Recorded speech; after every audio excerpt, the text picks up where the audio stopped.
Hi, everybody. It is July 10th, and I am right now in really one of my favorite parts of the Bible in First Corinthians. Um, I love the love book, if you will, and I think God has so been guiding me towards this, especially during this tumultuous time of COVID and writing and just upheaval in our world where people seem to beat each other's throats. And at a time where people are seeming to rank other people, whether it's their job or their race or whatever.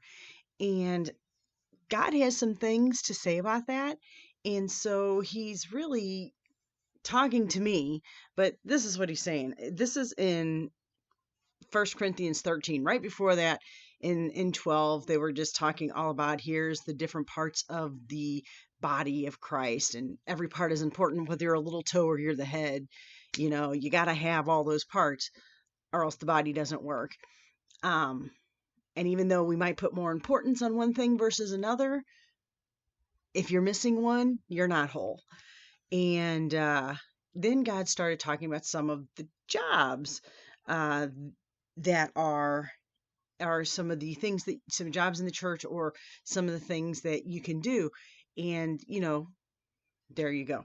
Well, in 13, this is what he says about those jobs. If I speak in tongues of men and of angels, but do not love, I am a noisy gong or a clanging cymbal. So speaking in tongues was one of the gifts. And it's like, yeah, if you can do that, great. But if you're a snot, that's not great. Then you're just noisy. If I have prophetic powers and understand all mysteries and all knowledge, and I have all faith so as to move mountains, but I do not have love, I have nothing. So I can't imagine having the gift of prophecy, but imagine being able to do that and be faithful, but you don't have love, then it's like big deal. You have nothing. That's amazing.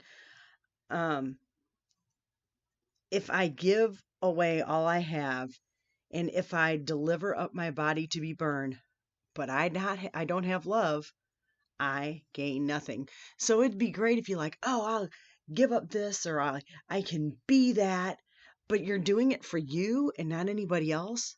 It's not worth it. So if you're the president and you don't have love for your people, you're useless.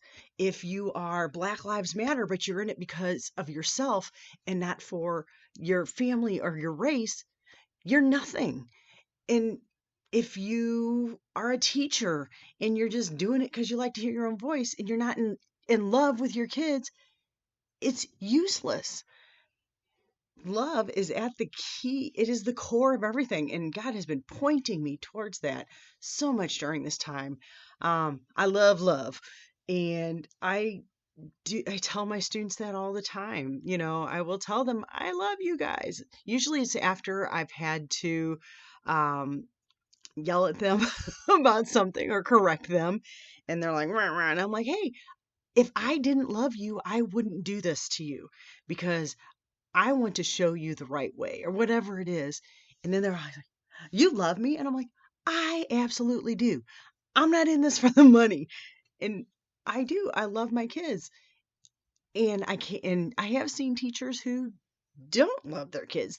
There's not many, honestly. Most do, but the ones who don't, who are just in it as a job, it's horrible. It's a horrible experience to work with them. It's a horrible experience for the children because they know that everything at the core is love. And if you don't love, why are you doing it? So it's just something to think about, something God has me think about too. And I really should put love at the core of everything I'm doing, everything I'm saying. And if I have that love, it seems like the rest of it just falls into place. But it's not just love for what I'm doing, it's love for other people. And sometimes people are hard to love, but that's where you got to start.